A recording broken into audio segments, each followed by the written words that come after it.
Hello everyone, and welcome to my General Hospital official channel. I hope everyone is having a wonderful day. Before we begin, please hit the subscribe button and give this video a thumbs up. General Hospital spoilers for Friday, August 30th reveal that some significant bombshells are set to land as viewers prepare for the weekend. GH's daily teaser video was just posted, and it appears that viewers are in for a spectacular Friday event. It's time to get into the details of what will happen. First, the GH preview for Friday shows Sonny attempting to flee the Q mansion but being apprehended by Lois Cerullo, who says, "Trying to sneak out without seeing me?" Sonny's been busted, so will he tell his oldest friend everything that's going on in his life right now, including his dilemma? Speaking of Sonny, Carly Spencer will have a scene with the mob boss on Friday's episode, putting some pressure on her ex-husband about something. Will he agree to whatever she asks for? In other Carly news, a promotional video released on Friday shows her apologizing to Brooklyn Quartermain Chase. It appears that she will express regret for previous misdeeds, such as asking BLQ to intervene between Dante Falconeri and Lulu Spencer. Will Brooklyn show Carly some grace? Meanwhile, Michael Corinthos will be quite concerned about his wife, Willow Corinthos, on Friday. Will Willow start revealing more red flags, and what will Michael think about her? Fans will need to tune in to find out. Across town, John Jagger Cates will do what he does best, seem like an insane power-tripping FBI agent while pushing people around with his agency badge.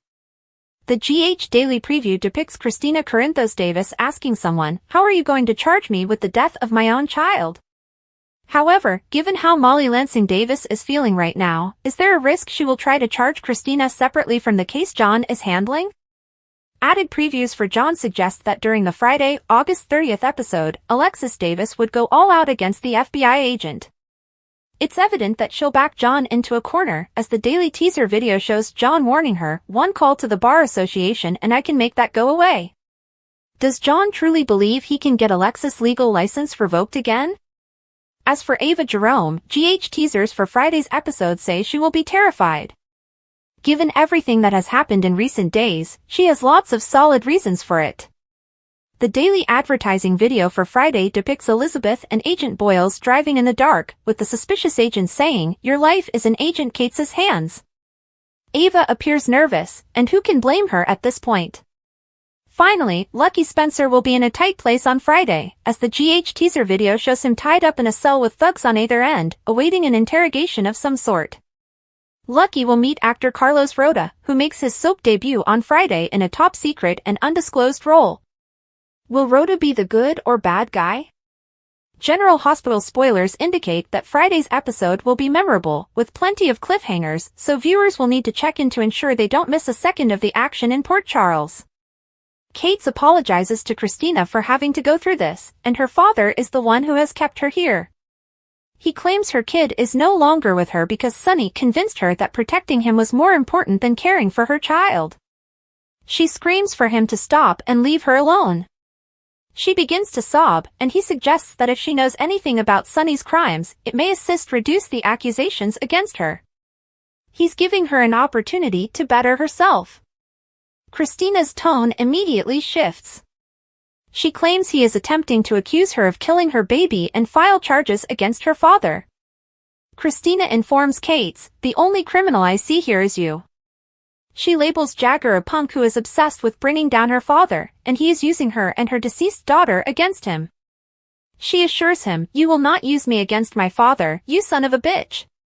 Cates produces fumes. Christina says his day is coming, and his badge will not protect him from what awaits him. He claims she is really her father's daughter. Alexis returns and tells her mother to have her arraigned and appear in front of a judge. She is going to swear on a stack of Bibles that Cates used her daughter's death to force her to testify against her father. Jagger's phone rings, and Alexis suggests he answer. Cates walks out, and Alexis notices her daughter is in a better mood. Christina claims there is no way in hell that bastard can shatter her. She will not let him exploit her baby's death to manipulate her. In the station room, Jagger is on the phone with Sonny. Sonny offers to admit what he has done in exchange for dropping the charges against his daughter. He says he'll say goodbye to his sons at the Quartermaines before coming to the police and turning himself in. Kate offers to save him from problems by meeting him at the Quartermaines and arresting him there.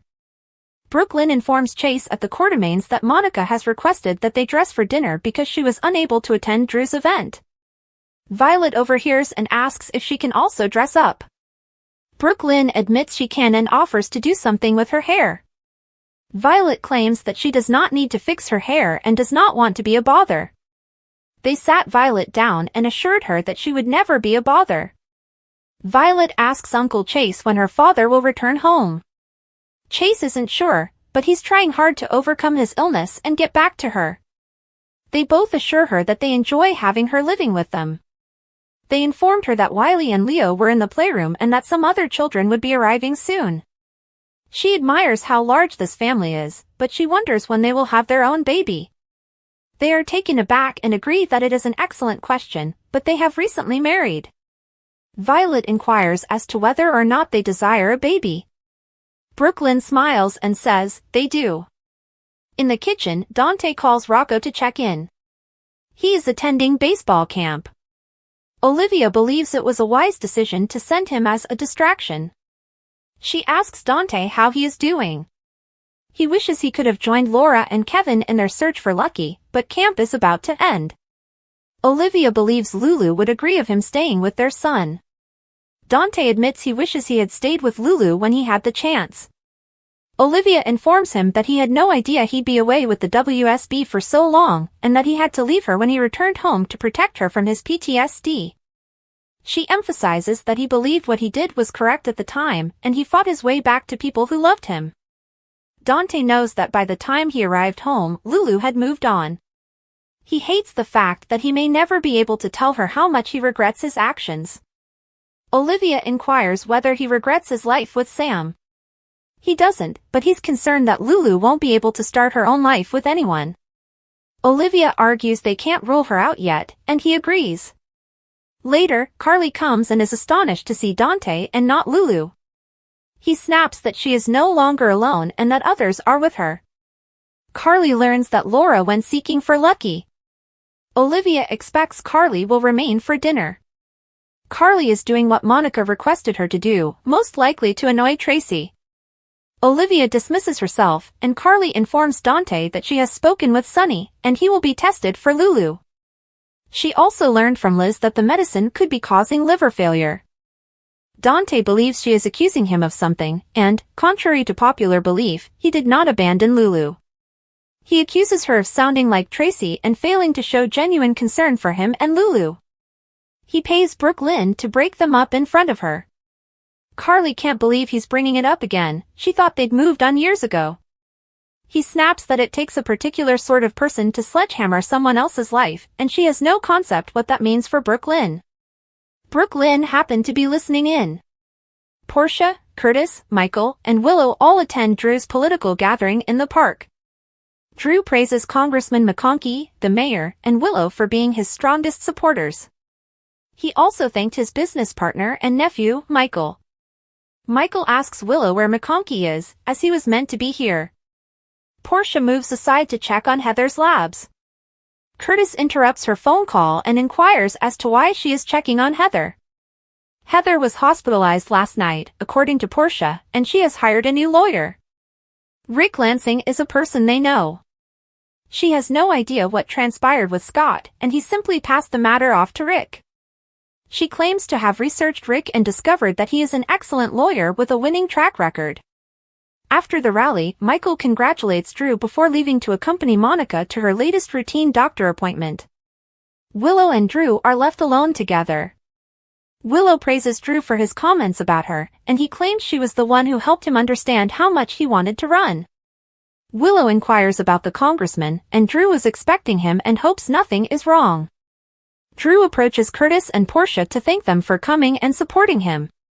He also appreciates Curtis for his efforts at Aurora. Curtis acknowledges he's enjoying it, and Drew believes that's evident given what he's done. Later, Willow discovers Drew on his own. He's plainly agitated, and she wants to know what's wrong. He just got off the phone with McConkey's wife and died this morning.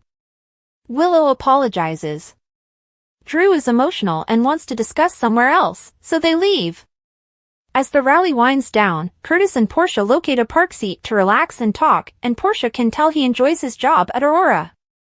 She is happy, and he is happy, despite having so little spare time together these days. He thinks she's unhappy. Portia enjoys her job, but the Heather days get to her. Curtis then receives news that McConkey has died. He tries calling Drew, but it goes to voicemail. Portia believes Drew's schedule will be pushed forward, and she assumes he'll ask Curtis to take over as CEO of Aurora. This implies extra work for Curtis. Willow and Drew return to his office, and he relates what Hazel McConkey told him about her husband's death, which was rapid and unexpected. She inquires about the current situation. He expects Hazel will issue a statement regarding his death, and there may be a special election. He may be traveling to Washington, D.C. earlier than scheduled. Drew recalls the last time he spoke with McConkey, who was going on and on about his plans to take his grandchildren fishing. He realizes this is the big family meal, so she should start going. Willow inquires if he is not going. He doesn't feel like it and prefers to stay here. Willow refuses to let him alone because she sees how hard this is affecting him. Dante finds Tracy sitting in the chapel and asks if he can join her. Tracy wonders what she owes this visit to. He just wanted to spend some time with her and thank her for being here for Lulu. He knows she has always held a special place in Lulu's heart, and she has often stood up for her. He gives Tracy credit for who she has become. Tracy yells, "She became a person I don't recognize." Dante claims Lulu is the same person she was before she lapsed into a coma. Tracy asks what he recalls of Lulu before the disaster when they first met. He admits she could be trouble, and she took chances and kicked ass. Tracy claims she suddenly became cautious and hesitant. She screams because Lulu had spirit and determination, which he took away from her. Dante claims that he had PTSD and was unwell. Tracy claims he got treatment, which was beneficial, but he also slept with her cousin and turned down Lulu's aid and love. Tracy claims he destroyed Lulu's self-esteem, and if she dies without rediscovering the spark she once had, she would never forgive him. Dante can live without her forgiveness and claims she can keep it for herself. Dante brings up Luke and how, before his death, he most likely remembered all of Tracy's pledges to take after Lulu as his life flashed before his eyes. Tracy pledged to get Lulu the best therapy she could. Unfortunately, Lulu has nothing to show for it. Dante and Tracy calm down. Dante admits she is correct. Lulu warned him about leaving, but he was more concerned about what might happen if he stayed. He knows walking away was wrong, and she is fading away, with nothing he can do to stop it. Tracy sticks by her words, although she should use better timing, as bashing him up now achieves nothing. Dante understands that she has little need for him, but she is vital to Lulu, and hence to him. He knows she helped Lulu through many difficult times, and Lulu needs her now more than ever. Tracy exclaims, "She needs both of us." Dex goes to the Metro Court. He sits in the alcove, looks at his phone, and appears undecided about calling his mother.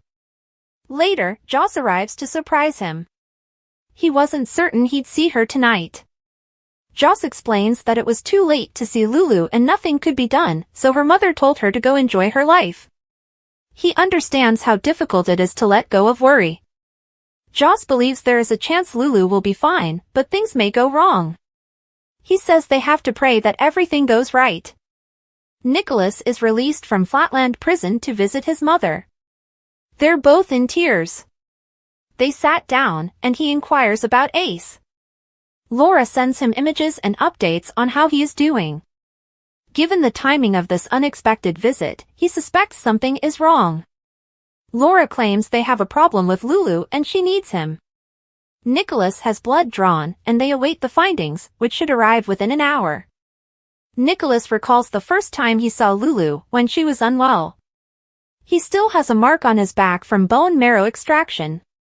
She recalls how he stood beside Lulu, a terrified toddler. Nicholas reflects on how he pledged to be there for his boys in the same way, yet failed them. He worries if he'll ever get the opportunity to atone. Laura insists he'll get that chance now. She promises he'll serve his sentence, save his sister, and return home to them. Laura is surprised when the lab technician returns with the results of the test. Nicholas can't assist Lulu. His liver functionality does not fulfill Lulu's requirements. Nicholas does not comprehend, he is healthy and does not drink. She claims his liver is fine for him, but not for Lulu.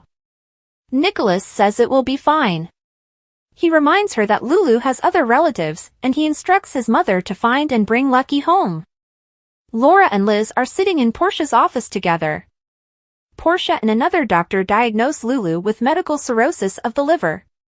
Her liver failure was most likely caused by the drug she had been taking for the past 4 years.